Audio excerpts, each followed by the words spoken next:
अगदी बरोबर आहे। खरं तर आज राजभवनावरती ज्यावेळेस सत्ता स्थापनेचा दावा करण्यासाठी हे तीनही नेते गेलेले होते त्यावेळेस काळजे व मुख्यमंत्र्यांनी सांगितलेलं होतं की संध्याकाळपर्यंत मी माझा निर्णय जो आहे तो जाहीर करतो। मात्र त्यासाठीच उद्या खरं तर देवेंद्र फडणवीस मुख्यमंत्री पदाची शपथ घेतात। मात्र काळजे व मुख्यमंत्री एकनाथ शिंदे यांचा मंत्रिमंडळात सहभाग असेल की नसेल याबाबत अजूनही स्पष्टता नाही। मात्र या संदर्भात या दोन महत्त्वाच्या नेत्यांमध्ये चर्चा जी आहे ती होऊ शकते आणि त्यासाठी देवेंद्र फडणवीस जे आहेत ते वर्षा निवासस्थानी दाखल झालेले आहेत। या दोघांमध्ये महत्त्वाची बैठक जी आहे ती पार पडेल आणि या बैठकीनंतर एकनाथ शिंदेंकडून खरं तर आपला निर्णय जो आहे तो जाहीर केला जाईल। सगळ्यांनाच प्रतीक्षा आहे ती म्हणजे एकनाथ शिंदे जे आहेत ते उपमुख्यमंत्री पदाची शपथ घेतात का, मंत्रिमंडळामध्ये सहभागी होतात का। खरं तर शिवसेनेला महत्त्वाच्या खात्यांची अपेक्षा आहे त्या संदर्भातली सुद्धा चर्चा जी आहे त्या दोन महत्त्वाच्या नेत्यांमध्ये होऊ शकते। तीच म्हणजे एकनाथ शिंदे यांच्याबरोबर इतर कोणते मंत्री जे आहेत ते शपथ घेतात का, त्यांना कोणते खाती मिळणार या संदर्भातली सुद्धा महत्त्वपूर्ण चर्चा जी आहे बैठकीमध्ये होऊ शकते। कारण सत्ता स्थापनेसाठी उद्या खरं तर शपथ घेण्यासाठी जे आहेत अवघे काही तास शिल्लक आहेत आणि त्याआधीच ही दोन नेत्यांमध्ये महत्त्वाची बैठक जी आहे ती पार पडते।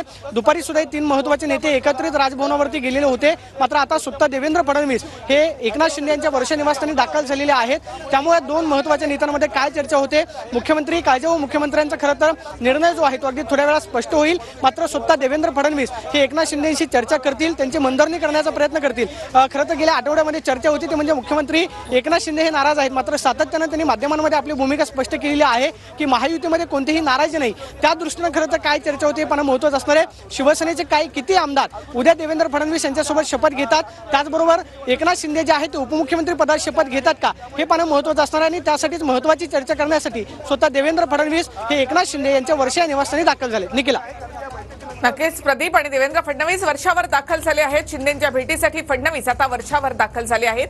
वर्षावर आता महत्त्वाची बैठक देखील झालेली आहे। शिंदेंनी शिरसाट, उदय सामंत यांच्याशी चर्चा देखील केलेली आहे। उपमुख्यमंत्री पदाची शपथ घ्यायची का या संदर्भामध्ये अद्यापही संभ्रम आहे। शिंदेंच्या भेटीसाठी आता देवेंद्र फडणवीस पोहोचलेत।